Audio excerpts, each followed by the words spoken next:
Hola, ¿qué tal? ¿Cómo están, hermanos?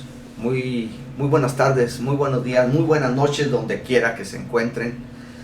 La información que les voy a presentar es una información prácticamente muy dura, es una información muy pesada e inclusive es una información totalmente controversial, muy controversial.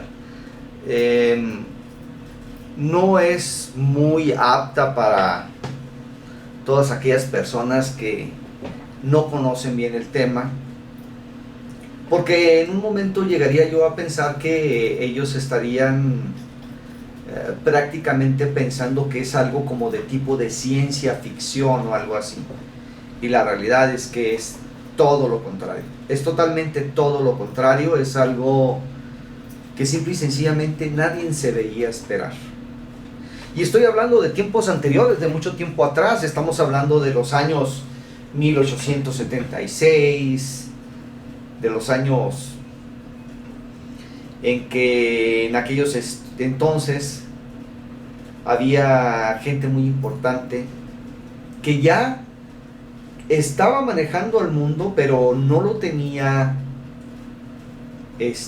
muy bien confinado. Los recursos apenas estaban saliendo. Hay tantas cosas que ustedes desconocen que la verdad tenemos que empezar desde el meollo del asunto, desde cuando surgió el opio y la familia Sassoon tuvo mucho que ver en esto. La familia Rothschild, que no era el verdadero apellido Rothschild, sino que era otro muy distinto, muy diferente. Los Rockefeller.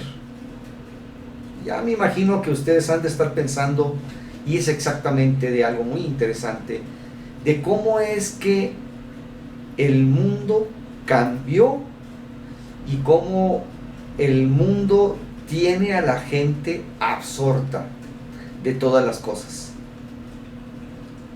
Recientemente estaba viendo yo un anuncio de una periodista mexicana, Denise Merker, y Denise Merker decía que estaban siendo amenazados por el actual gobierno mexicano. No sea más extraño, pero lo que sí les puedo decir es que las ideas no son neoliberales, es una invención que tienen los mismos comunistas, que se hacen llamar demócratas y que sí son demócratas, porque la palabra democracia, demos, demonio, y kratos, tratado de demonios. Eso es lo que significa verdaderamente la palabra democracia, tratado de demonios. ¿Tú eres demócrata? Interesante, porque ni siquiera sabes perfectamente de qué se trata la palabra y qué son las partes importantes que conllevan a todo esto que les voy a contar. Data de tiempo, mucho tiempo atrás, situaciones muy interesantes que he venido viendo y que de alguna manera ahora ha surgido gente que ha podido darme la pauta para poder hablar y que es interesante hablar de ello. Y me voy a fijar principalmente en que tenemos desde tiempo atrás, cuando la revolución industrial en Inglaterra, los ingleses, los prefectos de la revolución industrial, ellos estipularon precisamente situaciones muy interesantes con respecto a tecnologías que obviamente que datan de aquellos tiempos, y aún otro tipo de tecnologías vastas que se estuvieron dando en tiempos contemporáneos que no han sido del todo totalmente aplicadas y que algunas han sido unos experimentos totalmente fallidos, como el experimento Filadelfia, el que aplica un programa específico con respecto a la utilización de esa tecnología para la Segunda Guerra Mundial, y que claro, fue precisamente realizado en aquel tiempo tomando la idea original de Nicolás Tesla, un erudito en todo lo que era la composición y descomposición de la materia, lo que viene siendo la electricidad, el flujo. Realmente él fue el impulsor de lo que en la actualidad nosotros conocemos como el Wi-Fi, porque la intención de él es transmitir electricidad por el aire sin necesidad de tener cableados. Muy peligroso, por cierto, muy peligroso, por cierto. Fueron muchos detalles muy interesantes que pasaron a lo largo de todo ese tiempo. Pero vamos a ver algo muy interesante, y yo quiero que no sea mi propia voz la que hable, sino que de gente que está en el medio les diga a ustedes y les dé a conocer realidades que simple y sencillamente nadie pensaba o nadie creía que existían, y que sin embargo existen. Vamos a hablar muy fuerte acerca de lo que vienen siendo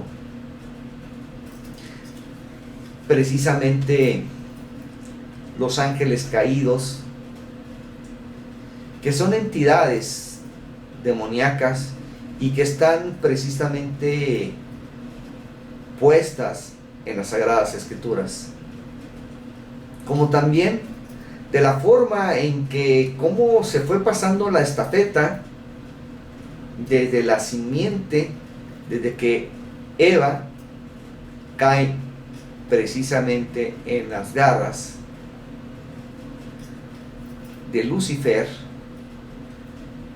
que después se tornó en Satanás, y haciendo Satanás toma a Eva. De ahí nace Caín, y obviamente hasta llegar al hijo de la promesa, que viene siendo Isaac, y el hijo de la carne, que viene siendo Ismael. Y luego pasa todo esto, y de ahí surgen muchas cosas muy interesantes, sobre todo la cuestión de los papas y todo eso, desde la aparición de Rómulo y Remo en Italia, y luego ya vienen determinados tipos de convergencias que la gente desconoce totalmente. Es algo muy interesante, es extremadamente interesante. No lo quiero hacer muy largo, quiero nada más ponerles todo esto en un entorno, en un punto, para que se den cuenta ustedes de las realidades en las que se está viviendo. Yo sé que algunos han escuchado acerca de proyectos como es el MK Ultra y todo eso, pero lo que no han escuchado y lo que no han visto son los supertrenes que tienen esas entidades, o las naves que manejan, que no son extraterrestres, sino que son ángeles rebeldes. Y eso es lo que la gente no sabe, y eso es lo interesante. Así que voy a ponerles aquí en un segmento precisamente de lo que significa todo lo que les estoy diciendo, pero arrancando desde un principio, porque quiero que sepan que hay algo muy interesante, algo que la gente totalmente desconoce.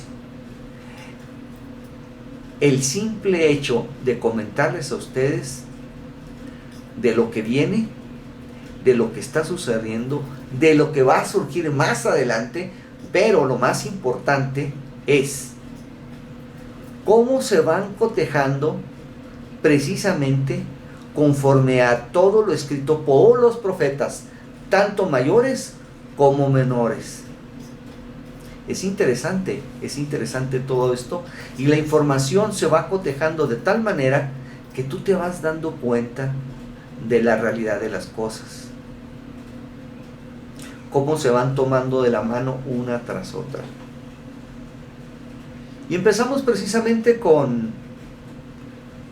todo lo que fue en tiempos pasados, correspondiendo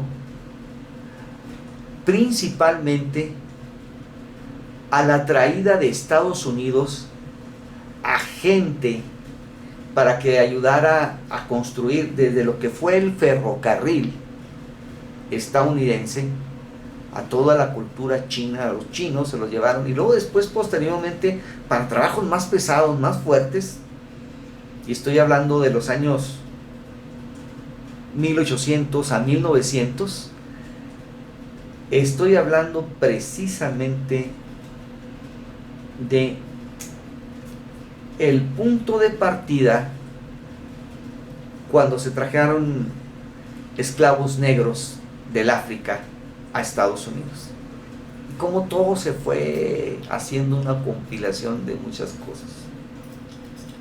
De eso se trata todo esto, que va a ir ligado precisamente al tiempo micro, que corresponde a la última semana de Daniel. Y nos vamos a ir tomando de la mano, y les voy a ir mostrando de una manera totalmente transparente y clara esta información que les voy a dar. Repito, la información que yo les dé es lo que el Padre me permitió ver, y es lo que el Padre me permite que yo les habla y que yo les diga, porque ya estamos cercas de que las llaves del abismo entren a las puertas, se abran y vean todos ustedes con espanto lo que actualmente nadie quiere ver, mas sin embargo vamos a ser testigos de todas esas cosas. También quiero reiterarles a ustedes lo siguiente, y es muy importante que se den cuenta de que todas las cosas de que vienen son algo que simple y sencillamente no puedes eludir. Es prácticamente inaludible. Tan es así de inaludible como también para que ustedes se den cuenta de que cómo es precisamente la guerra actual entre las fuerzas del bien y las fuerzas del mal, y que se están dando ya, se están dando ya, y son poderes totalmente grandes. Estamos hablando de miles y miles de billones de dólares que nunca los vimos, que más sin embargo están ahí, y que mucho tiene que ver México con lo que hizo el expresidente Miguel de la Madrid Hurtado.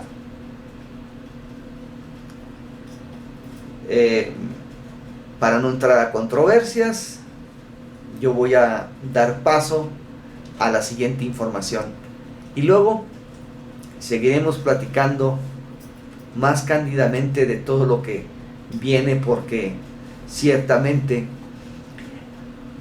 el barco Hospital Comfort, cuando llegó precisamente a Nueva York, no venía por la gente del COVID o del Core SARS-2, no, venía a rescatar niños que la élite iluminista, de la cual son parte muy fuerte los demócratas, principalmente aquí me refiero al igual de lo que es Skull and Bones, porque Skull and Bones son parte de los Bush, y todos ellos forman un grupo muy interesante, que es un grupo de élite, junto con los ingleses, que ya venían precisamente haciendo o creando el plan para estos tiempos. ¿Cuál es el pensamiento de Marx? Se van a ir para atrás.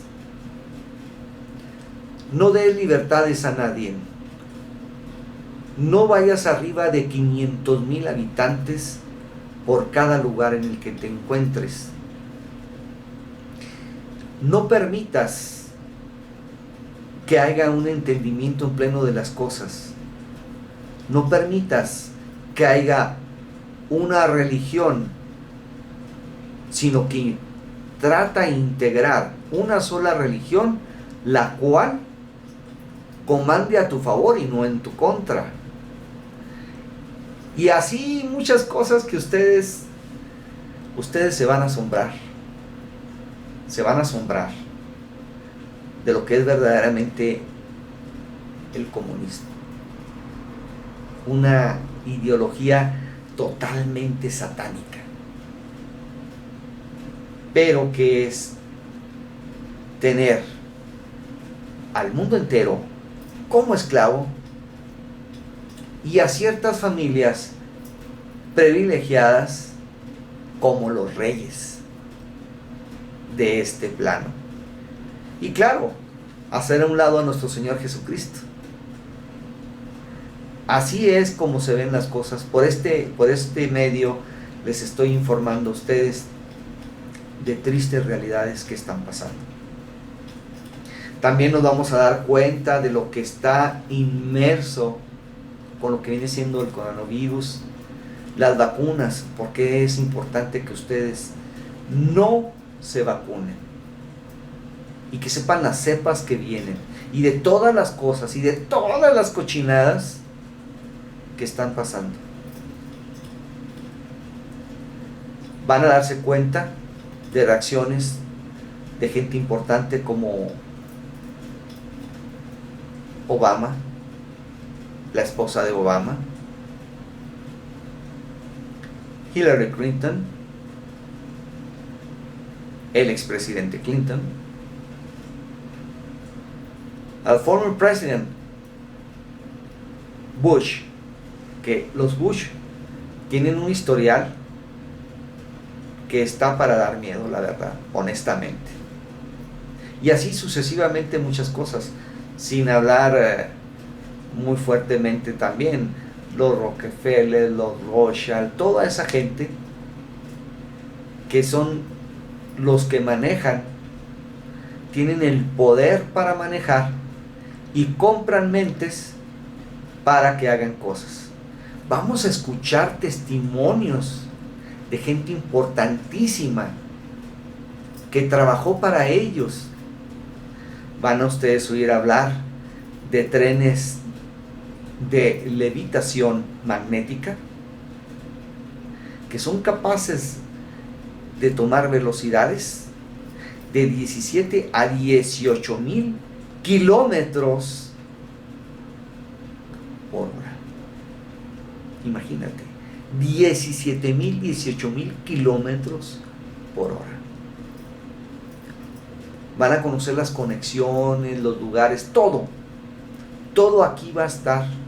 No va a salir de mi voz, no. Aunque conozco muy bien el tema, yo quiero que ustedes lo escuchen de la voz de otras gentes, y a medida que vaya pasando esto, yo les iré poniendo precisamente lo que en las sagradas escrituras se habla, lo que nuestro Señor Jesucristo me permitió ver y me permitió que les enseñara. También pondré aquí algunas fotografías de gente, de sueños que han tenido sobre inundaciones y olas y tantas cosas que van a ver. Va a estar muy interesante todo esto lo que les voy a mostrar, y los voy a llevar de la mano con la última semana de Daniel, que arranca precisamente, que arrancó pues más bien este 14 de mayo de el 2018. Y qué barbaridad, el Papa Francisco escogió esa fecha. No sé si la pospuso finalmente o no, todavía no sabemos. Vamos a ver. Yo creo que si la pospuso, va a escoger entonces octubre, otra fecha muy importante. Aunque la verdad es que él quería que hubiera sido este 14 de mayo del 2018. Y lo más importante es que toda la gente lo apoye, como si no se dieran cuenta de lo que realmente está pasando. Así pues, entonces, hermanos, voy a hacer que corran los videos y que ustedes vean y escuchen de viva voz información muy privilegiada, extremadamente privilegiada. Siéntanse cómodos, oremos a nuestro Señor Jesucristo para que nos ilumine, nos dé el discernimiento, y sobre todo que todos los que están viendo este video sepan que estamos trabajando muy fuertemente en lo que es la creación de la aldea, como en los tiempos de Noé, lo que se va a dar más adelante y que es de suma importancia para todos nosotros. Así que sin más contratiempo, los invito a que vean ustedes a continuación toda una recopilación de videos que los van a dejar con los ojos abiertos. Y aparte tendrán la oportunidad de corroborar ustedes mismos y tomando nosotros de la mano las sagradas escrituras. Así que esperamos. Vamos a ver todo lo que viene. Bendiciones. In the 1950s, a weapon was invented that has become more powerful than America's deadliest weapons of mass destruction. It is the weapon of mass deception, and it is right in our own living rooms. The hypnotizing world of picture television brings us the news of the world through two central news agencies called Reuters and the Associated Press. The Rothschilds bought Reuters in the 1800s, which later bought the Associated Press and made the Rothschild family owners of the world's largest central news services. To the present day, the world depends on these Rothschild-owned central news services as their main source of news and information. In his book called Who Owns the TV Networks, author Eustace Mullins claims that the major TV networks, radio stations, newspapers, and publishing empires are controlled by the Rothschild, Rockefeller, and J.P. Morgan money cartels through their corporate conglomerates. The bankster-owned media conglomerates include weapons manufacturers General Electric and Westinghouse, which profit from promoting wars. Control over the internet, publishing, recording, and top cable companies can be traced back to the same Big Five media empires: General Electric, Time Warner, Viacom, Disney, and News Corp. These media monopolies are owned directly or indirectly by the Rothschild, J.P. Morgan, Rockefeller, and Oppenheimer Brotherhood. Yes, there are now more stations and more media voices, but they're all coming from the same ventriloquist. Every TV show needs corporate sponsors, and corporate sponsors sponsor pro-business, pro-government programming, and journalists who support the agenda of the Big Five media owners. While 2/3 of the world goes hungry, these banksters offer gazillion-dollar sponsorships to sports athletes to play with their balls. Why? Because they keep the masses distracted from the important issues. The media and banking monopolists now have the power to make or break political leaders around the globe. Why haven't the networks made a TV movie of the week about how the Bush family made their family fortune? The movie could be called The Awful Truth, starring George W.'s great-grandfather, Samuel P. Bush, whose Buckeye Steel Castings Company supplies parts for Edward Harriman's railroads, who in turn provides rail shipments for John D. Rockefeller's Standard Oil, who in turn gets monopoly financing from the Rothschilds. The movie could be made into a TV series starring Samuel's son, Prescott Bush, as the managing director of a Nazi steel manufacturing plant in Poland called Silesian Consolidated Steel. In episode 1, Prescott Bush forwards American financing to his German partner Fritz Thyssen through the Union Banking Corporation in New York. Fritz Thyssen arranges a contract with Nazi Germany's IG Farben Company for free Jewish slave labor in Bush's steel manufacturing plant at the Auschwitz concentration camp. Episode 2 shows Skull and Bonesman Prescott Bush and Averell Harriman getting caught under Trading with the Enemy Act as the U.S. government moves in and seizes all of their shares in Union Banking Corporation.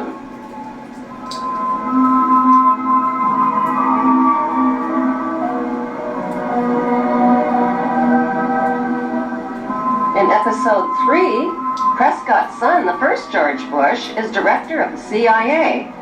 George puts drug king Manuel Noriega on the CIA payroll, allowing thousands of tons of cocaine to hit the streets of America via the Panama Canal. In episode 4, George's son, the second George Bush, becomes partners with Osama bin Laden's older brother, Salem bin Laden, in a Texas oil company called Arbusto Energy. Episode 5 introduces George W.'s shady younger brother, Neil Bush, ripping off the elderly in the Silverado savings and loan scandal that cost U.S. taxpayers $1.3 billion. In episode 6, the Florida election is fixed by George W.'s older brother, Jeb Bush, who puts brother George into the top job at the White House, which brings us back to Auschwitz and the concluding episode with George W. Bush visiting a slave labor camp where his grandfather helped build the Bush family fortune on free Jewish slave labor.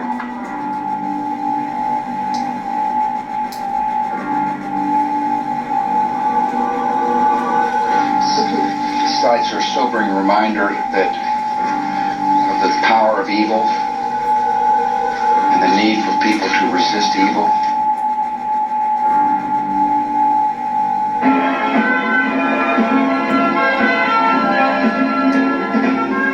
Ladies and gentlemen, as a follow-up to the TV series, an award show could celebrate the 20-year friendship of the Bush and bin Laden families and their shared investment in the Carlyle Group.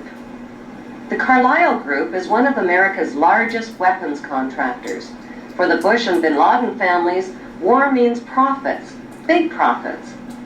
Although the media creates the illusion of freedom of the press, the dominant opinion and messages always serve the banksters' agenda. The chilling reality is that up to 15% of the tax money deducted from your paycheck each month buys the bombs and pays the salaries of troops to commit these atrocities. Rivers of blood from innocent families and their children is on everybody's hands. The plan for world domination by the banksters cannot be accomplished without your cooperation. That plan was formulated in 1773 at Mayor Rothschild's goldsmith shop by 13 influential German Jewish families. Among them were Rothschild, Oppenheimer, Warburg, and Schiff. Their formula for global control is the 3M formula: money control, media control, and military control. You want Mark, they have it. Like changes to the rules that gave these families the media and money monopolies, new laws are being passed to transfer military control to them by privatizing the military. But if they're killing terrorists, who cares if they are government soldiers or corporate soldiers? A more important question to ask is, who exactly are the terrorists and where do terrorists get their training? The answer is right smack in America at Fort Benning, Georgia. Until January 2001, America's terrorist training school was called School of the Americas, but because of massive protests against its activities, the name was changed to WISC, Western Hemisphere Institute for Security Cooperation. Actress Susan Sarandon narrated a documentary film called School of the Assassins. The film exposes the school as a terrorist training camp whose graduates are well-known murderers, torturers, state terrorists, and dictators, including drug king Manuel Noriega. The role of terrorists in the bankster-owned media is to scare the living tax dollars out of citizens, and timing is everything. On the second anniversary of the 9/11 attack on the World Trade Center, George Bush asked for an $87 billion increase in military spending. At the same time, the media released a dramatic video showing Osama bin Laden alive and well and threatening to make the 9/11 attack seem like foreplay. How much do we really know about America's favorite villain? Multimillionaire Osama bin Laden was the 17th of 52 children fathered by a wealthy construction baron named Mohammed bin Laden, who had close ties to the Saudi royal family and the Bush family. In 1979, the American CIA and Pakistan's ISI financed an anti-Soviet group in Afghanistan and provoked a profitable 10-year war with the Russians. When the Russians invaded Afghanistan, the CIA hired Osama bin Laden to recruit and train al-Qaeda fighters to fight the Russian army.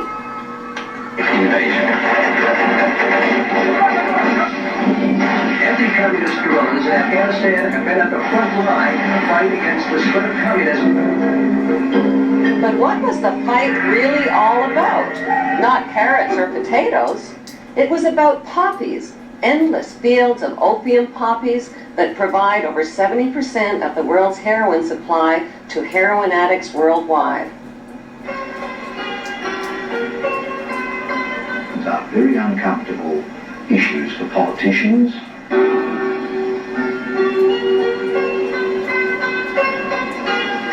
It was a dramatic story, but the media failed to tell us the less heroic side of Afghanistan's freedom fighters. America's new friends had become hooked on the economics of the poppy. During the war, many of the mujahideen radically increased the production of opium, the raw ingredient of heroin. Opioid abuse in the United States is at epidemic levels. This is probably the worst drug situation in our country in decades, if not a century.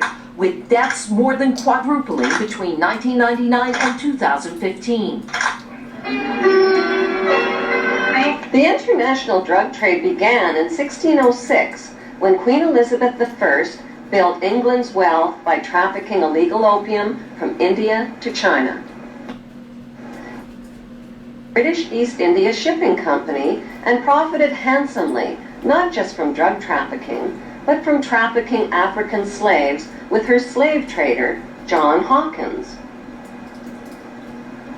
First, knighted her slave trader with the noble title of Sir John Hawkins. By 1830, the British had distanced themselves from dope dealing by granting opium monopoly rights to the Jewish Sassoon family, who became known as the Rothschilds of the Far East. As an agent for the Crown, David Sassoon shared his dope profits with Queen Victoria. The British East India Company built a major factory to process the opium here at Gazipur. It's still a lucrative earner for the Indian government, which sells opiates to the world's pharmaceutical industry. When the Chinese banned opium and destroyed 600 chest loads of the addictive drug, Sassoon and the British retaliated. It was a financial disaster for the British. With huge profits at stake, they retaliated with the Opium Wars of 1843 and 1858. Forces of the market were to defeat China's moral prohibition. Sassoon and the British forced drug addiction onto an entire nation, stole the island of Hong Kong, and made Hong Kong the capital of the British international drug trade. In 1872, Queen Victoria knighted David Sassoon's son, Albert Sassoon, who spread the illegal opium trade throughout China and Japan. In 1887, Sir Albert Sassoon married Aline Carolyn Rothschild and joined the pirated fortunes of the Sassoon drug cartel with the Rothschild money cartel. Today, it's business as usual for the descendants of the Sassoon and Rothschild families who socialize with Queen Elizabeth II and Prince Charles as elite members of Britain's inner power circle. Many have been granted royal titles like Sir, Countess, Baron, and Marquis, but their many victims aren't fooled by the crowns, the titles, and the tuxedos. They have very different titles for them. Titles like liars, thieves, dope dealers, and mass murderers. On the other side of the Atlantic, a member of the same opium smuggling syndicate, Samuel Russell, founded Yale University's Skull and Bones Brotherhood with drug money.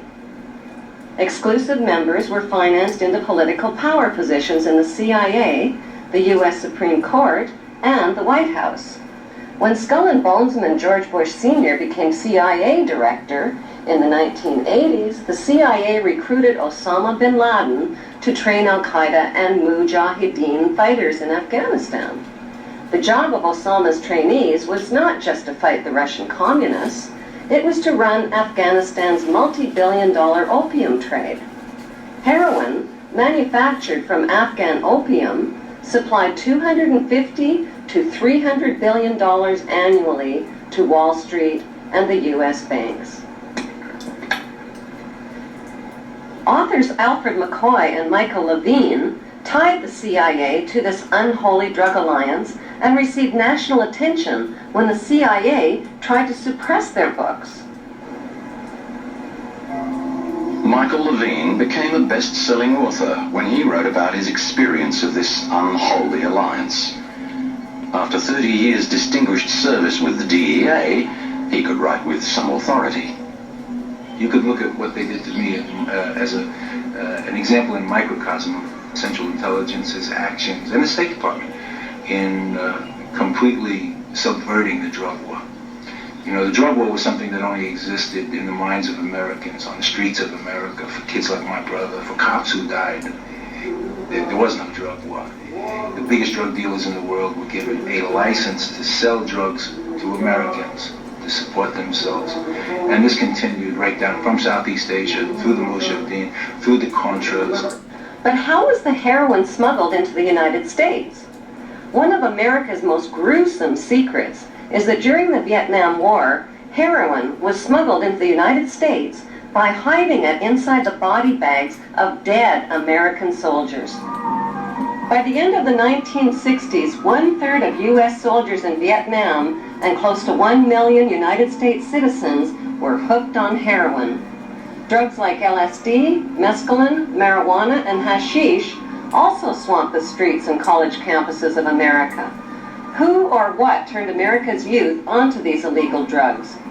Celebrity anti-war activists like Aldous Huxley, Timothy Leary, Allen Ginsberg, and Bertrand Russell sold America's youth on acid rock, tripping out, and one world government. Their financing came from the Warburg Banksters and IPS, Institute for Policy Studies. Over 100 million doses of LSD that hit the streets of America were purchased by Timothy Leary and Alan Dulles through S.G. Warburg's Sandoz AB Pharmaceutical Company in Switzerland. Free sample-sized packages of acid were handed out not only on college campuses, but at rock concerts, where musicians persuaded millions of fans to get high. Critics of the drug culture blame parents, teachers, law enforcement, and everybody except the people behind it all, namely the Rothschild-Warburg banksters and their Committee of 300. According to Dr. John Coleman, who wrote the story of the Committee of 300, the Beatles rock group were brought to America by the Tavistock Institute. Tavistock launched the drug culture revolution in America to popularize and normalize social drug use. Through their record companies and advertising monopolies, the banksters have packaged and financed their celebrity salesmen to anesthetize, addict, and enslave billions of people worldwide with dependencies on both prescription and non-prescription, legal and illegal drugs. Those drugs range from alcohol, nicotine, and caffeine to Prozac, crack cocaine, and heroin. Like the phony war on terrorism, The phony war on drugs is a cat and mouse game being fought with one hand and fed with the other. The peace symbol adopted by the drug flower children of the 60s was designed by Gerald Holtham, who was commissioned by One World Government salesman Bertrand Russell. The symbol was never designed as a symbol of peace, but as a symbol of death. It is actually a cross turned upside down with the arms broken and is used by Satanists and in Druid witchcraft. In Germany, the symbol is known as the Death Rune and is found on tombstones of Hitler's Nazi SS officers. CIA's team of ex-Nazis and Skull and Bonesmen financed and trained Osama bin Laden, who pushed the Russians out of Afghanistan by 1989. The CIA then trained and installed a ruthless Taliban regime to run the booming opium trade. After a decade, the long friendship between America and the Taliban suddenly turned ugly. At a meeting held on December 4, 1997 at Unocal headquarters, American oil men made a proposal to the Taliban about building a pipeline through Afghanistan. Rothschild Shell Oil and Rockefeller's Exxon Oil had invested billions in the Kazakhstan oil and gas reserves just north of Afghanistan. Now they needed a pipeline to transport it to the Persian Gulf. The Taliban demanded a bigger cut and turned down the proposal. Suddenly, the banksters' American-controlled media were calling the Taliban monsters, evildoers, and cruel villains who beat up on women.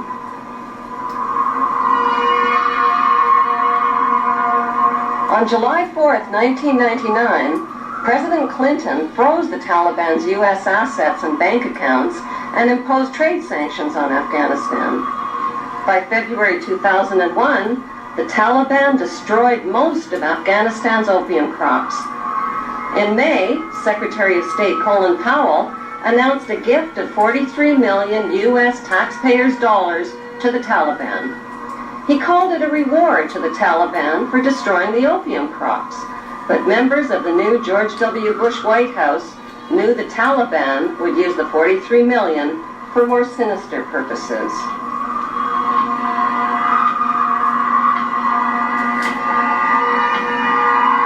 The larger issue is not just not connecting the dots, but not getting the dots. Why was it that CIA was unable to collect information for years inside Afghanistan? When they had authority to kill bin Laden for over 2.5 years, why were they unable to kill him or his lieutenants?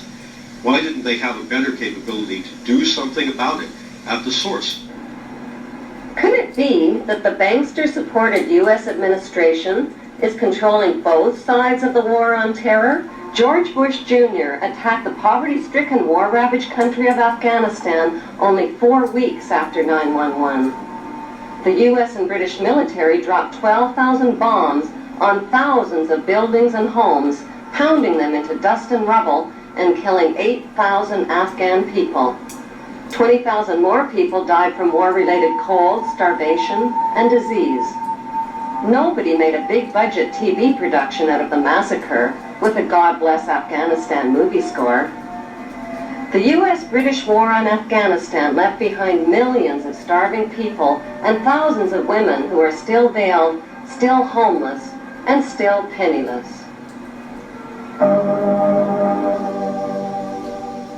Afghanistan is the world's largest producer of opium and now the world's largest producer of heroin.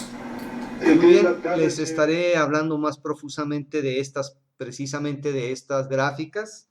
Si se fijan, son dos. Esta es la primera, la que están viendo ustedes. Es muy fácil de saber qué es lo que te está indicando esta gráfica, porque en esta gráfica no viene la última semana, lo que viene siendo a continuación la segunda gráfica, que viene siendo esta. En esta segunda gráfica sí están viendo lo que viene siendo el Espíritu Santo, la abominación desoladora. Ven los tiempos de secuencia que vienen siendo desde el 457 a.C. hasta el 2021 después de... There can never be peace and democracy in Afghanistan. Why? Because peace and democracy would expose and cut off corporate America's opium and heroin trade at the source. So what was the payoff for the U.S.-British war on Afghanistan? 1, the uncooperative Taliban warlords got kicked out and replaced by the cooperative Northern Alliance warlords. 2, opium and heroin production and revenue skyrocketed. 3, Afghanistan got a new leader named Hamid Karzai, who just happens to be an ex-employee of Unocal Oil. 3, America got permission to build their oil and gas pipeline through Afghanistan. In the 1980s, the United States supported Iraq's invasion of its neighbor, Iran, to stop the spread of Iran's Islamic Revolution.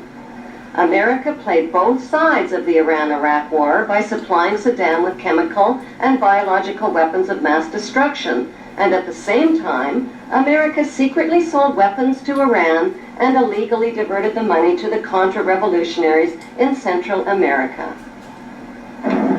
During the war, the United States sent a special envoy to see Saddam in 1983. He was Donald Rumsfeld, now the U.S. Defense Secretary.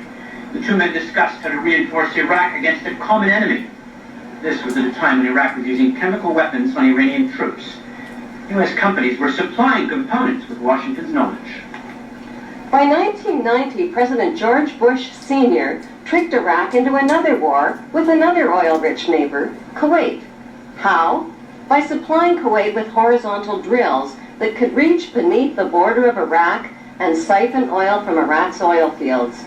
Kuwait used the U.S.-made drills to steal 300,000 barrels of oil per day from Iraq, worth over $3 billion annually.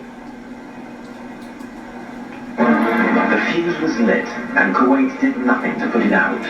They pumped oil without restraint from Rumaila oil field, which was accessible to both Kuwait and Iraq, and they exceeded OPEC quotas, flooding the market and driving prices even lower.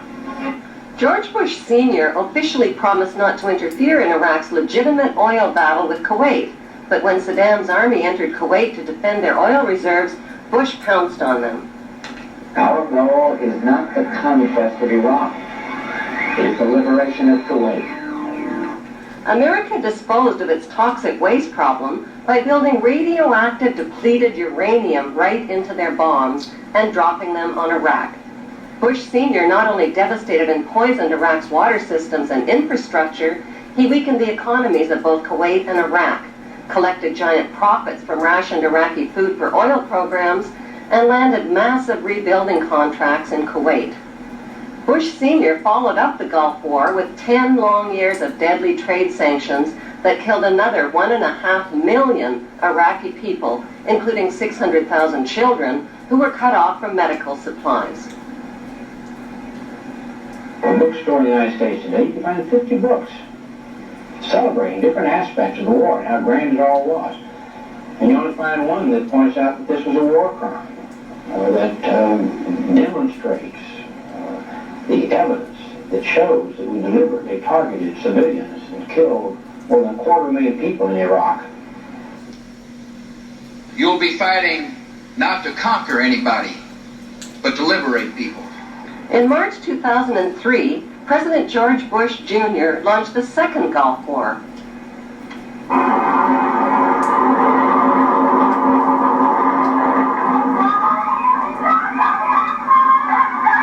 The war on Iraq wasn't about revenge for 9/11, since not one of the 19 accused terrorists were Iraqi citizens.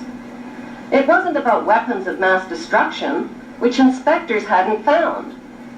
It wasn't even about Saddam Hussein, who had been financed into power by the U.S. in the first place, and who got his chemical and biological weapons from American companies. No, the U.S. wars against Iraq and against Afghanistan were about mass murder and piracy. They were about big weapons sales, big oil, big pipelines, big drugs, and big rebuilding contracts.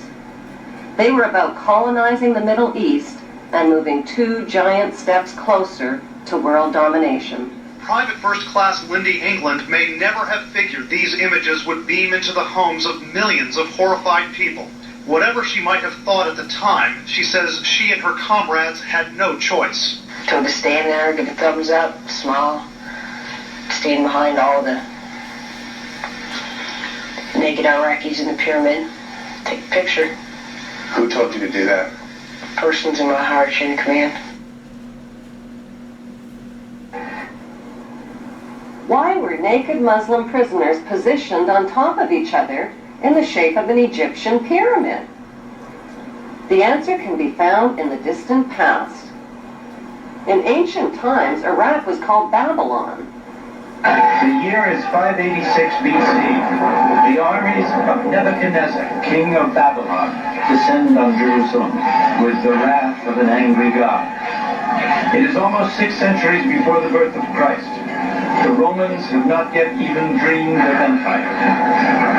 It is a dark chapter in the history of the Jews, while Babylon's fierce star is rising. The Bible describes the Babylonian attack. Homes are pillaged, King Solomon's temple is set ablaze and utterly destroyed.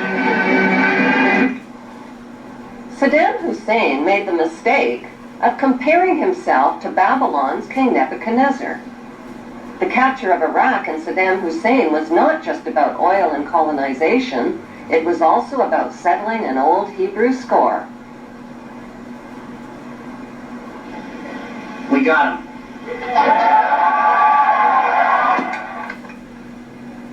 On December 13th, the producers of 911 released a new reality TV show called We Got 'Em.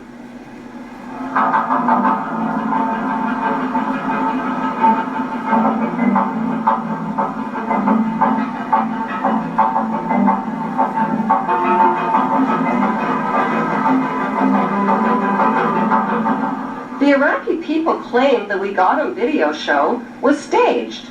Why? Because the video shows ripe, yellow-colored dates growing on a tree to the left of the hole, where Saddam Hussein was supposedly captured. Every Iraqi citizen knows that Iraqi dates only ripen and turn yellow in July and August, never in December. Since date trees don't tell lies, the We Got 'Em video had to be staged at least 3 months earlier in July or August, not on December 13th as reported. How could Saddam, who is almost 70 years old and over 6 feet tall with a bloated belly, squeeze in and out of a hole that small? How could he have grown a beard that long in such a short time? Why did he dye his hair black while in hiding? For his CNN close-ups, perhaps? There are 3 books which clearly map out the Zionist plan for world domination. The Bible, written by Hebrews, Morals and Dogma, written by Freemason Albert Pike, and the Protocols of Zion, written by the Priori of Zion and revised by the Zionist Illuminati. The Zionist plan is to create an apocalypse that will exhaust and depopulate the masses through deadly designer viruses, global terror, economic disasters, and nuclear war, when the remaining survivors will gladly embrace the promises of a handsome, charismatic new leader who will unveil his plan of hope for eternal world peace. The only way to achieve eternal world peace, he will explain, is to put an end to the 5 causes of war. Secretly, he knows there is only one main cause of wars: the wars caused by his royal ancestors who planned, provoked, financed, and profited from them. He will sell his peace plan by telling the world that border wars will only end by creating a world without borders. Religious wars will only end by creating one world religion of interfaiths. Economic wars will only end by creating a cashless, debt-free society. Rivalry wars between rulers will only end by creating one world ruler. The tools used for war, from handguns to nuclear bombs, will be eliminated, and one world army will be created, which will guarantee world peace. How will this eternal peace plan be accomplished? Through the United Nations, which is the brainchild of the Committee of 300 Ruling Families. The UN is their vehicle for world government and is located on 18 acres of prime Manhattan land donated by the most visible of the ruling families, the Rockefellers.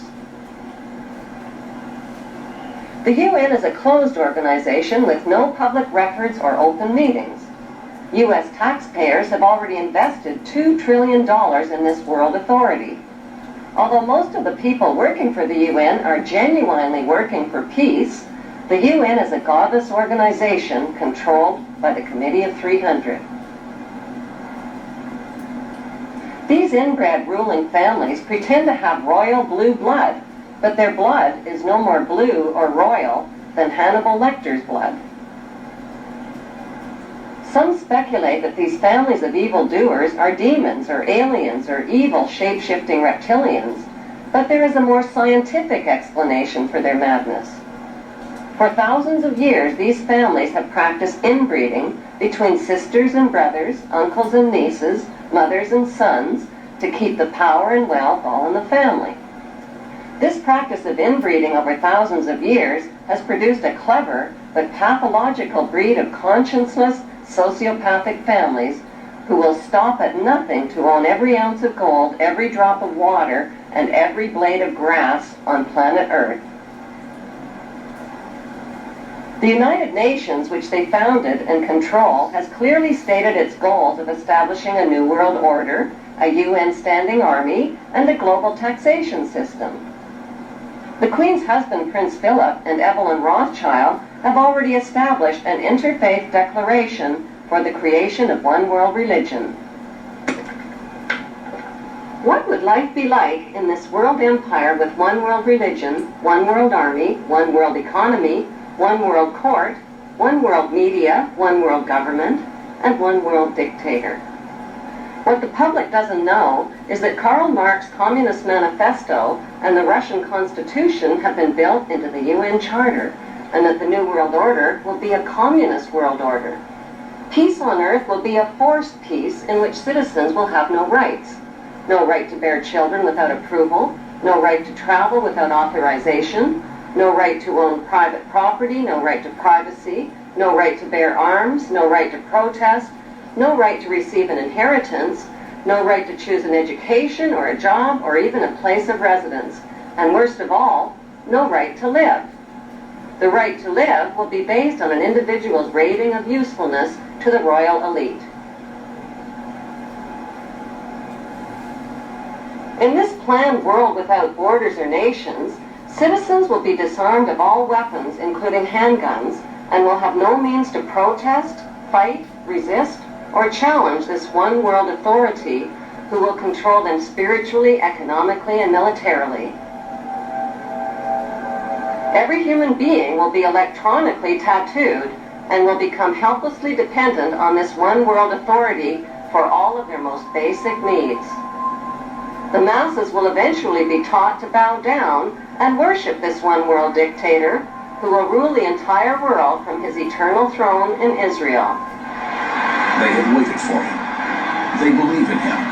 They expect he will heal the world's ills. Some say he is the Messiah, finally returned. But this man is not a savior.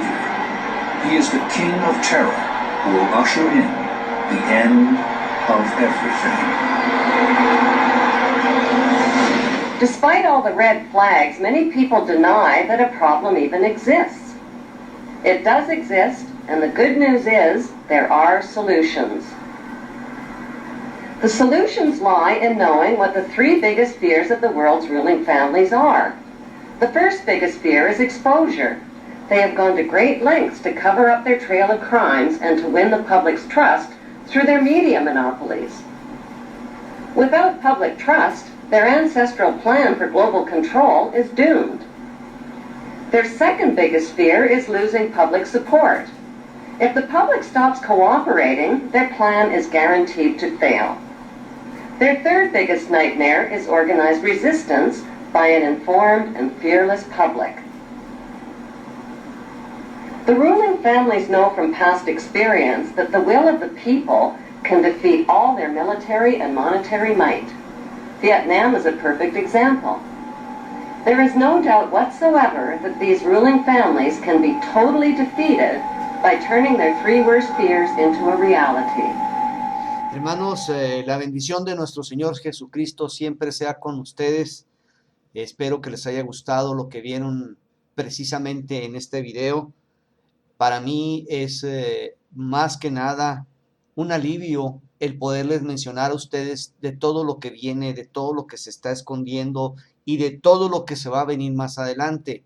De las gráficas no se preocupen, yo voy a tener la oportunidad de platicarles en el siguiente video y hacerles la aclaración con respecto a la interpretación de las mismas. También estoy muy contento de que hayan visto y se hayan dado cuenta de la realidad de las cosas y del mal que se nos aproxima, de cómo se vinieron dando. Se van a quedar asombrados en la parte número 2, esa va a ser una parte muy importante. Vuelvo a repetirles, los de la aldea ya vamos a empezar a hacer todos los movimientos, todos aquellos que quieran estar con nosotros, por favor, ya sea que se comuniquen, yo de antemano ya voy a poner un número telefónico para que se puedan ustedes comunicar por medio de nosotros. A través de WhatsApp va a estar nada más a determinadas horas, pero con eso va a ser más suficiente para que ustedes puedan tener una comunicación directa con mi persona. Acuérdense que todo esto es en nombre de nuestro Señor Jesucristo, yo nada más obedezco. Reciban una bendición y los veo en el siguiente video.